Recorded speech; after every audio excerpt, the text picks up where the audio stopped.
اعوذ باللہ من الشیطان اللعین الرجیم بسم اللہ الرحمن الرحیم الحمد للہ رب العالمین الصلاۃ علی اہلہا والسلام علی اہلہ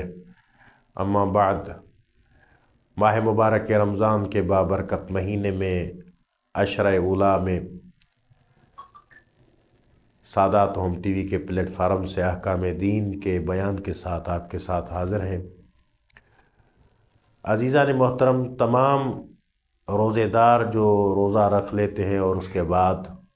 ان کے اندر یہ سوال پیدا ہوتا ہے کہ آیا ماہ مبارک رمضان میں روزہ رکھنے کے بعد ہم ٹوتھ برش کر سکتے ہیں یا نہیں کر سکتے؟ تو شریعت مقدسہ کا جو اس میں حکم ہے وہ یہ ہے کہ کوئی ایسی چیز نہ ہو کہ جس کی خوشبو اتنی شدید ہو کہ وہ حلق تک اس کی خوشبو کو محسوس کیا جائے، یا برش کرتے وقت پیسٹ کی جو تری ہے وہ حلق تک پہنچ جائے یا اس کا ذائقہ پہنچ جائے، تو اس صورت میں اس کا روزہ باطل ہو سکتا ہے۔ اگر انسان کو یہ یقین ہو کہ وہ برش کرنے کے ساتھ اپنی تمام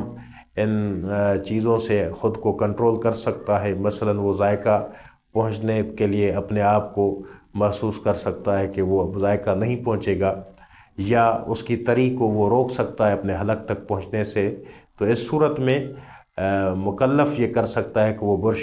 کر سکتا ہے، لیکن